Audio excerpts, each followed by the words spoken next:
Welcome to the Living Superhuman Fitness Podcast, where we take you inside our gym, CrossFit Palm Beach, each week.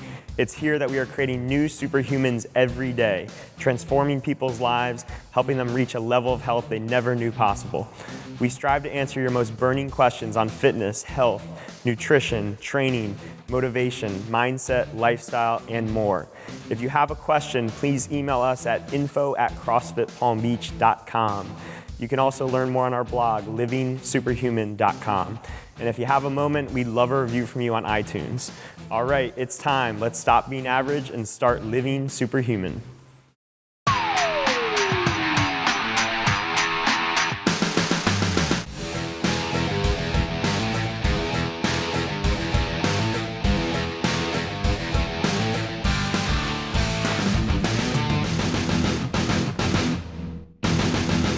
All right, guys, welcome to the Living Superhuman Fitness Podcast. My name is Andrew Frezza, and we're joined today by Whitney Stevenson and Zach Egan. And today we're going to be talking about the benefits of personal training. So we use personal training as a way to on-ramp new members to get them ready for CrossFit or get them ready for Beach Fit. We use it to kind of prevent injuries for people that are feeling like nagging pains and things like that. And we use it just for people that want a little bit more accountability or want a more specific approach to hitting some of their goals. So we're going to be talking about some of the benefits of personal training today, what type of athletes can really benefit from doing personal training, and what are some of the results you can expect and how you can use personal training to get more value out of the group classes. So even if you're doing personal training for a short period of time, even just maybe 1 or 2 sessions, how those 1 or 2 sessions can provide a lifetime of value for you throughout your CrossFit career.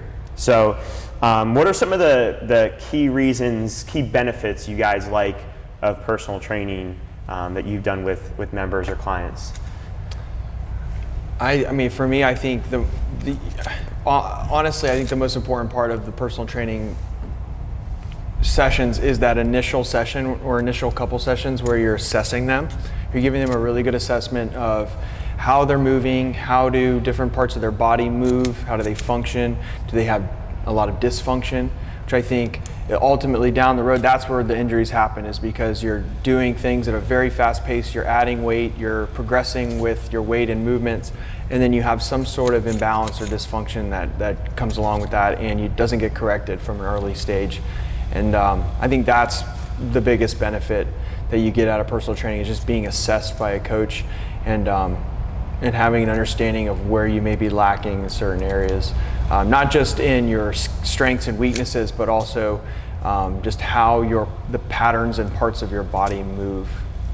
Yeah, I agree. I think just to kind of just add on to what Zach was talking about, like one of the benefits of personal training is that it's personal, right? Mm-hmm. Like you're in a different environment than you are in a class. So you can find, as a coach, I can find out more information about you. Like, did you have diverticulitis last year? Or, whatever. Like, there could be something else going on that's been a cause to your physical health that might show up in the gym in a different way, but or might show up in your movement patterns in a certain way, but it could not necessarily be just how they're moving. It could have been because of a health issue, your background, maybe you broke an ankle at one point in your life, and it's something that, not to say your coaches in class won't ever get to know you, but in a personal training session where you're one-on-one, that information is going to come about a lot sooner, where the coach can take action and kind of set up a plan for you to either improve that or move around it or just work that into your health, your training. Yeah, the assessment process is so much more detailed in a one-on-one setting. Mm-hmm. And I remember like when I had hurt my back, they were saying like, the number one predictor of a future back injury is someone who's already had a past back injury. The second predictor is an imbalance. And usually it's an imbalance from right to left. Either one ankle is more mobile than the other, one knee has much more mobility than the other, one hip has much more mobility. And usually like a lot of these things kind of come about in a warm-up setting. Like, you're doing little movements like a kip swing or hip bridges or something like that. And when there's 15 or 20 people in a group, a coach may miss that little subtle difference between the right side and the left side. But when it's just you as a trainer and the client, you can really see those little imbalances and pinpoint it, and you're like, wait, why did that move that way and that side didn't move that way? And once we start to pick up on those things, we can do a lot to prevent injury. And then not only do we prevent injury, but that equates to better performance. And that's really cool to see, is once you correct an imbalance, you become a much better athlete through that. Yeah, I think long term that's going to help you progress to the stage that I think most people want to get. I know everyone wants just to be happy and healthy and just a fitter version of themselves. But if you do have aspirations of reaching the peak of your physical potential, then there's some preliminary movement patterns and imbalances that have to be corrected if you're going to move on and do well. Because at some point you're going to stall. And I don't think there's anything more frustrating. And I know from like our members, we talk to our members, they just hate to plateau. They hate working hard for an extended period of time and nothing happens. And it's usually because we missed something along the way and we didn't correct it at first. So. One of my favorite tools with personal training is the ability to use video. I think it's really cool, especially for like the Olympic lifts. They happen so fast, and in a group setting, we don't have the time to pull out a camera and break it down and do slow motion and stuff like that. So that's one of my favorite tools. Do you guys use video in your trainings, or is there any other things that you find you're able to do like more of in a personal training session that probably wouldn't show up in a group class? I mean, definitely video is something that I've used in personal training, and also just more specific warm-up, like more specific warm-up to the person you're working with and then what you're working on. So, for example, I was working with someone on like Olympic lifts and snatching, but I took her through like the crossover symmetry protocol to talk about like your shoulder stability and how increasing your shoulder stability and warming up properly is going to give you a little bit more confidence when you're hitting a snatch, whether it's power or full, just to stabilize overhead. And so she was then able to kind of associate that with, wow, all right, I felt so much better snatching after doing this, specific warm-up. Now, whenever I know that they're snatching in class, maybe I'll get there 10 minutes early, hit the crossover symmetry before I hit the group warm-up. So there's those added specifics that you can kind of give somebody in a personal training session where we might target something similar in a class, but not as specific to that person or that individual for whatever movement they're going to do. Yeah, I totally agree. Because that's what I do with a lot of my clients is I'll pull in, I'll assess them, right? And then as we get started in a lot of our workouts, I know that this person, we're going overhead today, they need to do this, they need to do crossover symmetry, they need to do these things because they don't do it every day. And in class, we don't, we'll pull bands out and do that stuff, of course, but it's not every single time you go overhead, we don't do that. Or every single time you're going to snatch, we can't access all that for every single class. So to be able to do that for your clients and then get them in the routine of doing that. Now I know one client in particular, she does it every single day. She comes in and does crossover symmetry, and ultimately that's what we want them to do. We want them to be using those things every day. So when you can give them a specific warm up like that and also hit some things that are weaknesses of theirs within that warm up that we wouldn't be able to do or we wouldn't, we're writing a general warm-up for the entire class. We might not throw a bunch of strict gymnastic stuff in there to work on, but if you know that your client needs that, you can start implementing that in the warm-up and just kind of killing two birds with one stone. Yeah. I think that like another tool that's overlooked a lot, and I know we started using like Fitbot. I use Fitbot with my coach, but something I like to do just with my personal training, whether I'm working with somebody in the pool or here, is just like a notebook and just starting to kind of like show the importance of tracking a workout and tracking their progress. And like if I'm doing that as a coach, it kind of like plays off to your student or your client as, wow, this is important. Not only is my progress important to my coach, but maybe I should be starting to track. And it could be a way to, get clients to start tracking like their workouts as well in class, as well as something, that they're doing in personal training. I think that like just a notebook is like one of the most important tools you can have. Yeah, I know you keep an excellent notebook. It's like one of the best notebooks I've seen, so That will be on next week's episode. We'll have to go we'll just about Whitney's the notebook. Yeah, but I think it speaks to the ability of being able to go deeper in a session, in a personal training session, rather than a class, because you may not know that that's like a thing that's possibly holding someone up, is the fact that they're not tracking anything, you know? I like what you guys brought up about the crossover symmetry, because that's something that I use with almost all my clients, especially if they have any type of shoulder issues or just want to get better at overhead movements.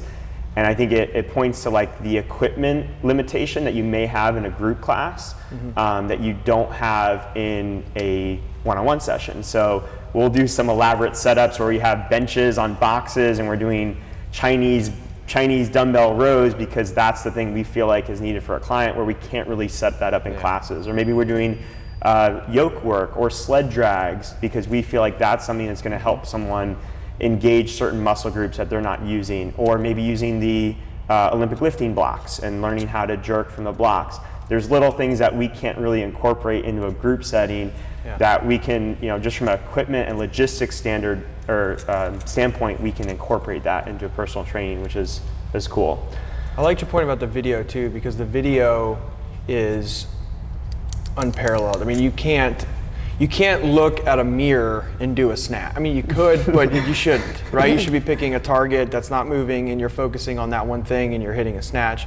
And then I videotape it from the side, I bring it over, and you can really see things that you cannot feel. And in the class, even though I know you've done it, I've probably seen all of our coaches pull out a video once or twice of someone, but it's really hard to do, especially when you got a bunch of people. It's hard to get to your phone. We try to keep our phone off the floor.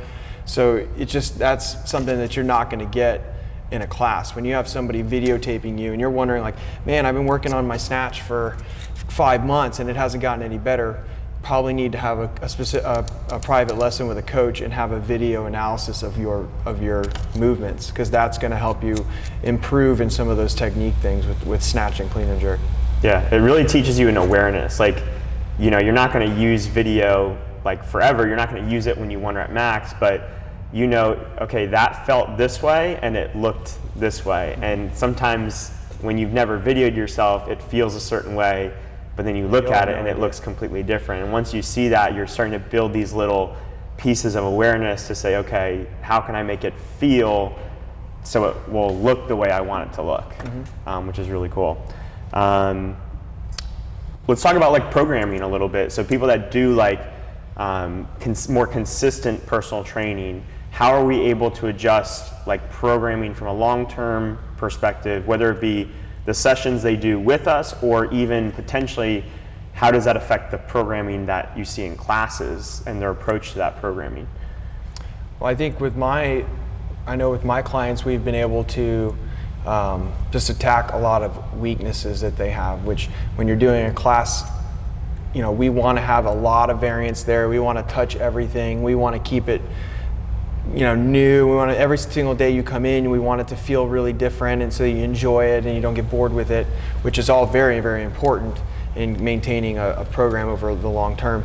But also coming back and hitting certain things more often that we just won't do. I know I have a specific client, we do a lot of pulling, we do a lot of pull-ups, we do a lot of strict gymnastic work that we're just not going to be able to do twice a week in class. Plus, I can give her that work and she can take it with her, and now she's doing that on her own instead of just doing it with me. She's doing it on her own. She has a little bit of a guide to how she wants to do her workouts on her own. If she wants to do extra work, she can do that, and she has a written template for that, and it's not just, she's not just making, oh, I'm going to do 100 pull-ups today, or I'm going to sit on the rower for a little while. Like, she knows exactly what she needs to work on because we've come up with that program, so now she can take that with her and continue it on her own. What was the process like with her? Because I know we talked about it before. So like, what were her goals and what did you see that you said, okay, yes, we need to now work on this twice a week?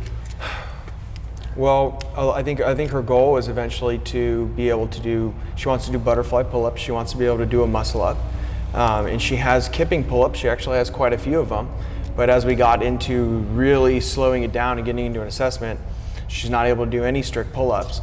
So, and she has some imbalances with pulling from right to left, so we had to go back. Now we're doing more strict pulling work. We're doing more controlled tempo pulling work. We're doing strict pull-ups. We're doing tempo ring rows. We're doing a lot of different things that we don't do every day in a class. So it just, those are, as we assessed her, we realized that that's where her issue was. It wasn't in her movement. It wasn't in how she did or how she kept. She understands how to do those movements. She can do a butterfly pull-up, but enabling her to be able to do multiple reps or be able to progress into a muscle up, she has to have that strict strength there first.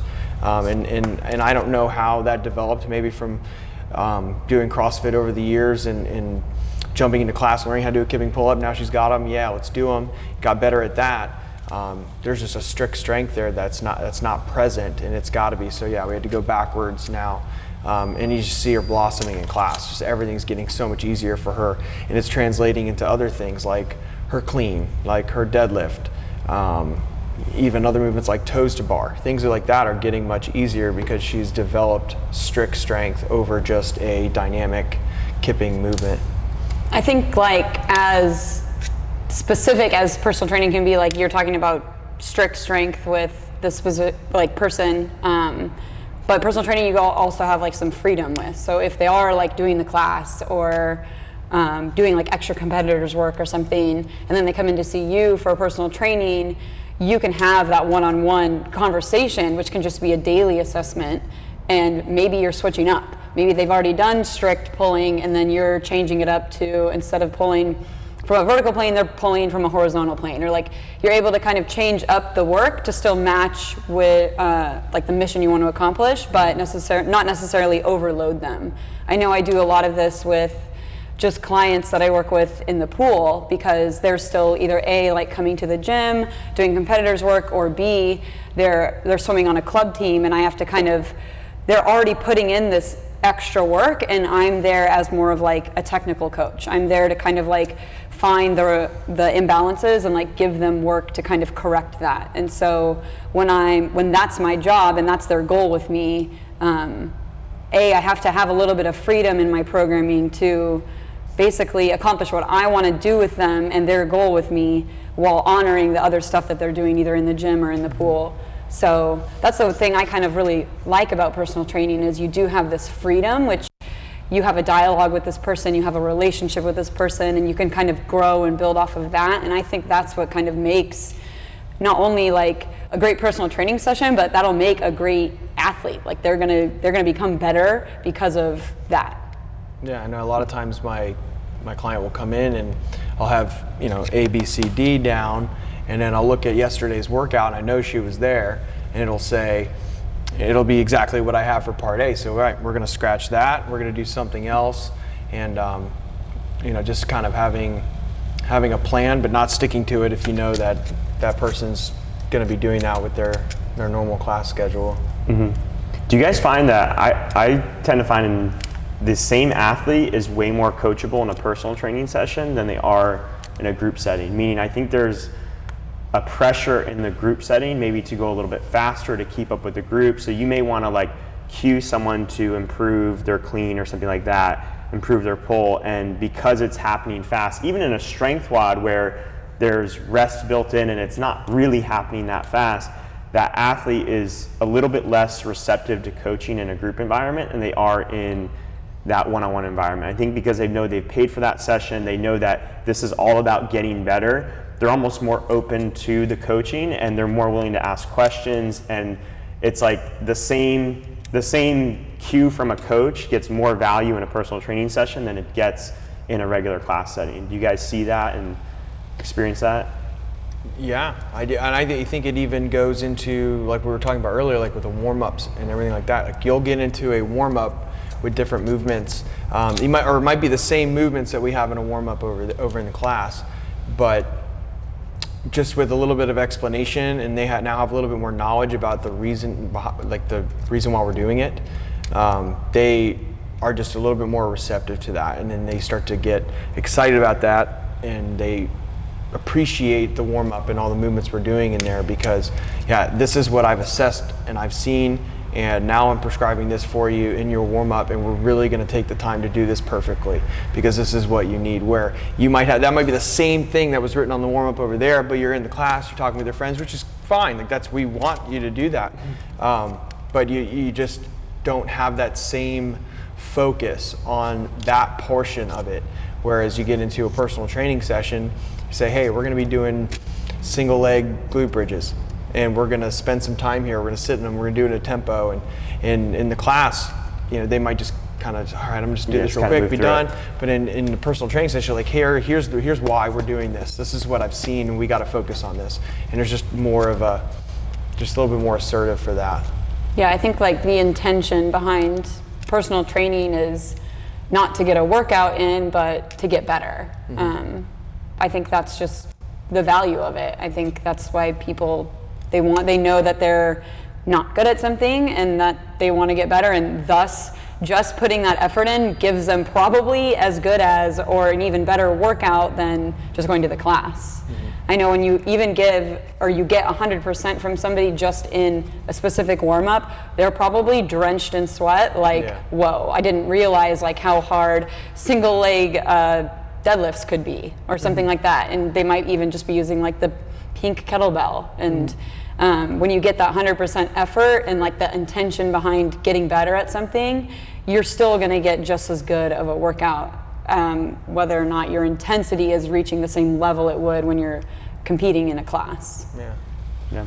I mean, you could you could get them on a floor, do some floor exercises, a PVC pipe, all like prehab performance care type stuff, and they're sweating and they're like, what are we doing? Like, yeah, this is work. This is what we want to see. And that's something that carries over, because now they've done it once and they know they can take that over and over again, and that really builds over time. Dom writes it on the board over there, and he writes, then like, whereas before they're like, this is silly, what are we doing? And then they see the importance of it, and then when it's on the board over in the class, like, all right, I'm going to take these, whatever, I can't even think of anything, single arm ring rows. I know a lot of people in my classes, they just like what's with these single arm things? And I'm like, well, they're really difficult because they're really difficult to do compared to a bilateral ring row. We need to work on them. So they just have more appreciation for that stuff once they do it with a personal coach.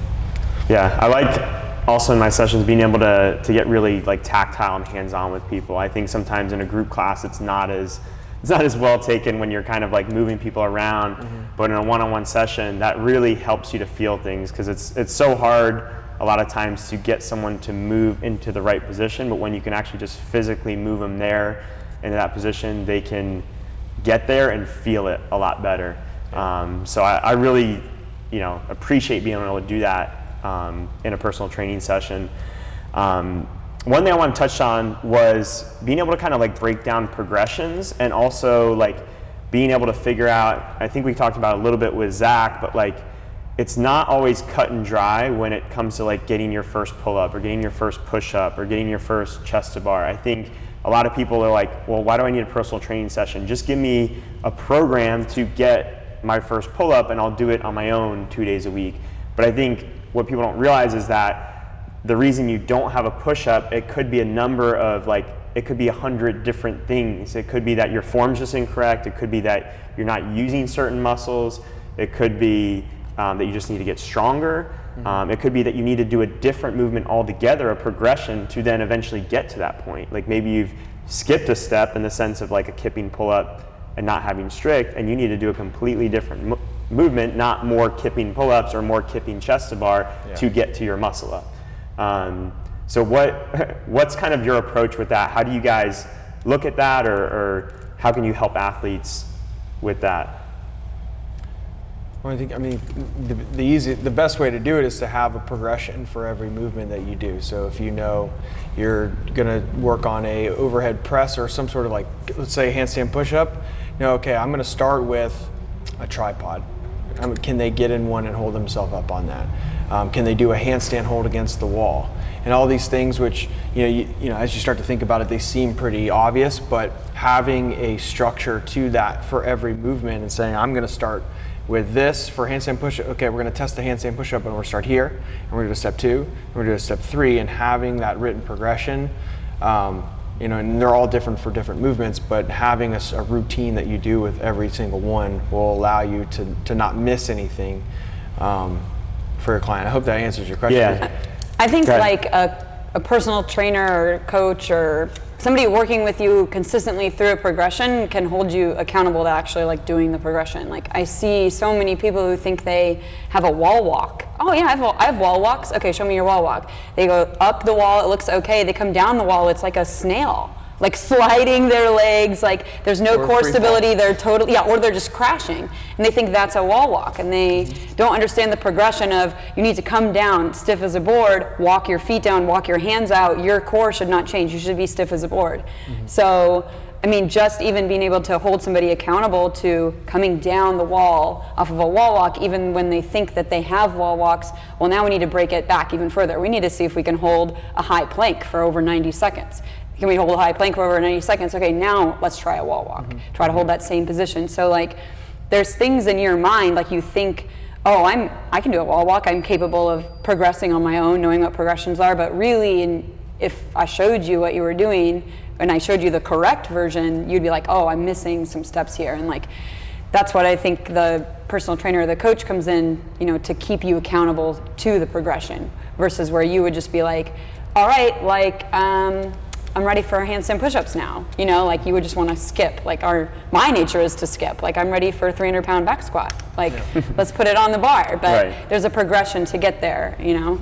That's why I need a coach. Like we all need that person to kind of keep us accountable. Yeah, it's really hard to make an assessment on yourself. Like an honest, accurate assessment of yourself and figure out. And I think even for top athletes, your best athletes have coaches. Everyone has some one person that looks at them from an unbiased perspective and says, this is what you're not good at and this is what you're missing. And it's so hard to do that for yourself. Like you could try and you can have a good understanding of where you're at and where you're weak, but man, it just doesn't look the same to the outside eye. And they can see things that you just aren't seeing. And just to also your point, like that's a great example of like a wall walk. I see so many people like, well, I want a handstand walk. Like, okay, well, can you do a handstand hold on the wall for a minute? Can you do 5 wall walks in a row, right? Like that's hard to do. And if you don't have the muscle endurance and strength to do something like that, then being able to handstand walk is probably, maybe you'll get a couple feet, but you're not gonna be able to have a command of that movement. So I think like having things like that to show your clients and say, hey, like if you're gonna do this, you should be able to do this. So let's try this. And then they realize, wow, I can't even do that. Yeah. So let's start here. And then I guarantee you, if you can do 10 of these really well, all in a row, we'll be ready to do handstand walks. Maybe you won't work out linearly like that, but you get what I mean. You give them smaller targets, say, okay, if you can hit this target, then we'll be ready to take the next step. And giving them that progression, because I think most clients don't understand what that progression would even look like. Right. And then you could break down the wall walk even further. You might see them do 3 wall walks, and then you go, like Whitney's saying, well, maybe it's core strength, so we got to do high planks. Maybe it's wrist flexibility, so we got to work on that. Maybe it's, you know, they're not engaging their glutes, so that's causing them to break at the midline. There's then a million things you could break down there of why the wall walk hasn't been successful so far. And it's just this like rabbit hole that as coaches we're used to kind of digging through to find that what's that key issue that we need to focus on right now to work on. I see it with pull-ups, like people that are working towards strict pull-ups, you know, should I be doing negative? Should I be doing ring rows? And until you watch that person do a couple over and over again, well, maybe that person, they jump up and they start from a slight elbow bend, and that's what they need to be able to do a strict pull-up. Or maybe they go to do it, they get 2 inches from the top, and there's like this sticking point. They can't seem to get their chin over the bar, but like the first 75% of the movement, they just shoot up, and then right when they're about to get to the top, they can't do it. So there's all these different things you can pinpoint in a personal training session that just, you know, we're trying to do as coaches in a group setting, and we're getting close to being able to do that, but it's just hard to do that with, you know, 10 or 15 or 20 athletes. Let's change gears to like the fundamentals process and why we focus more on the personal training with getting people started, and just what are the benefits of starting with personal training?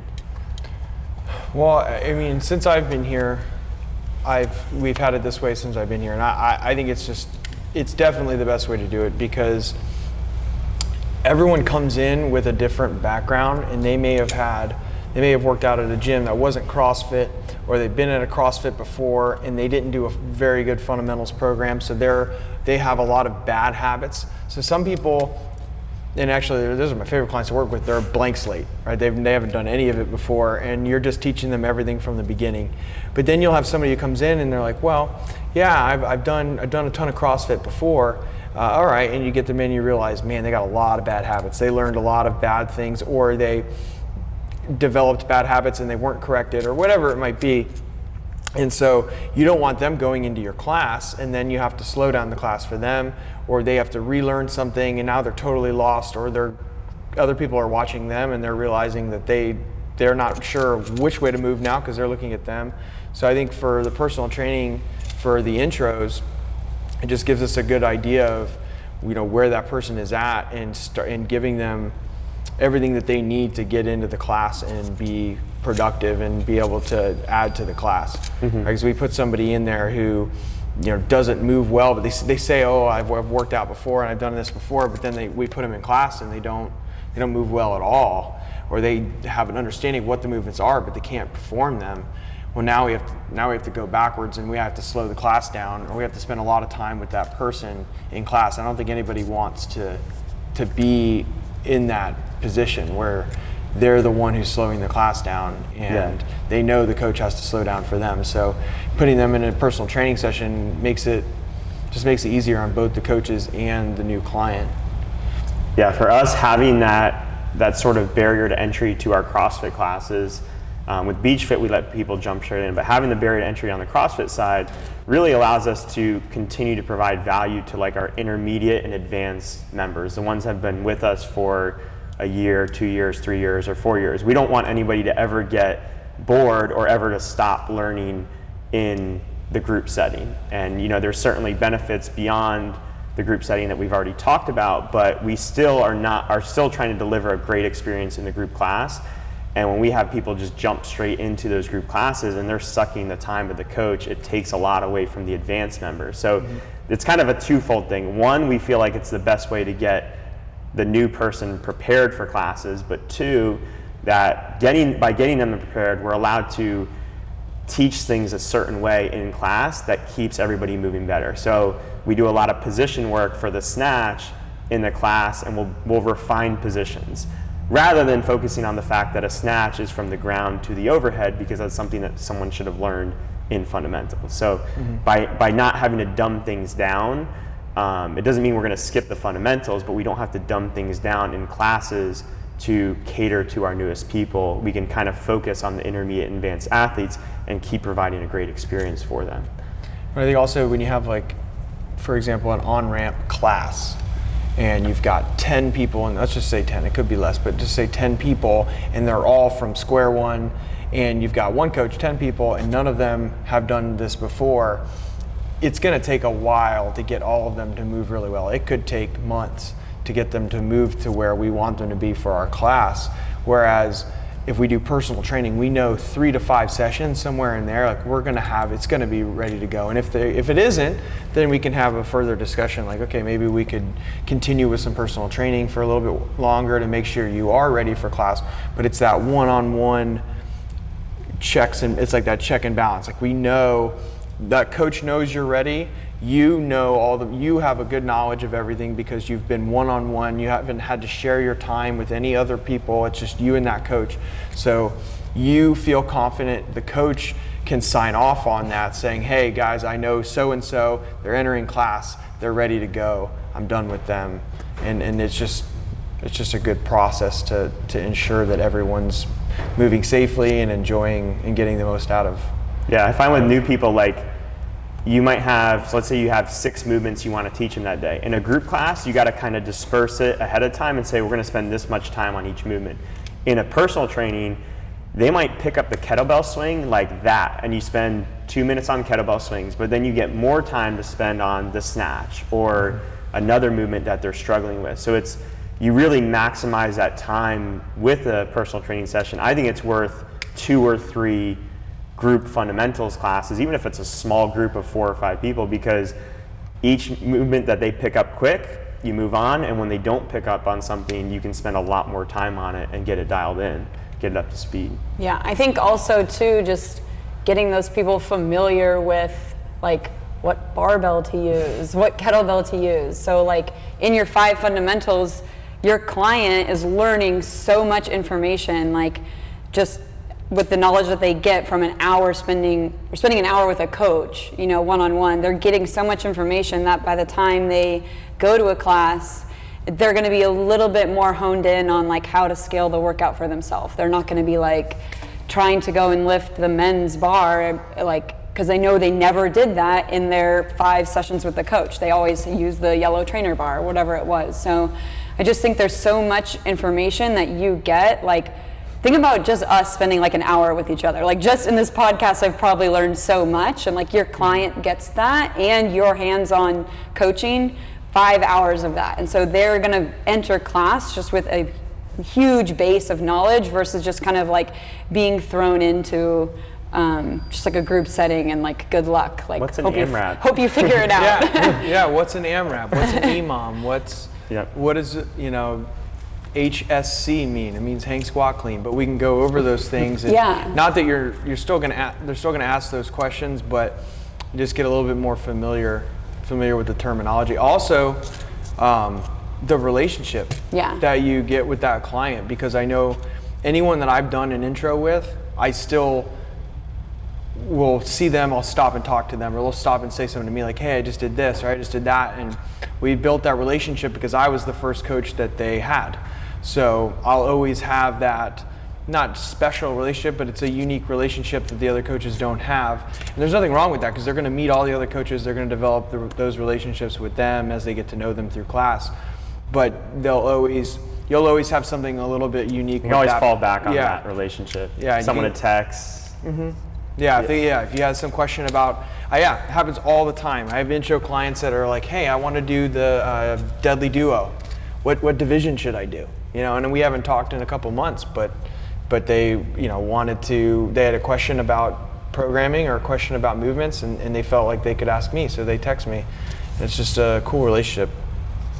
Yeah, and I think too, we talked about it like with for scaling like pull-ups. You can give someone a plan to now take to group classes. I find that to be true with the beginners, is like it's not just the 5 sessions that we do with them, that's the typical amount, but now they have a plan for scaling for the next 2 to 6 months for the main 20 to 30 movements that we see in CrossFit. So they can kind of implement that plan and not just throw on the RX weight because that's what's on the board. So that's really helpful. Cool. Is there anything else that you guys want to add? I think we can pretty much wrap it up. I mean, I think the one thing that's kind of unique just about what we do at our gym is like when we do get somebody new, there's a lot of communication between the coaches. So like when you do finish your 5 or 8 or however many sessions it takes you to kind of graduate into your CrossFit classes, we communicate so that you're welcomed into the community. You're not in the building next door being like, all right, I have to meet this new coach now. They have no idea who I am, but actually they do. They've probably talked to myself or one of the other trainers who was training you about who you are and how you move.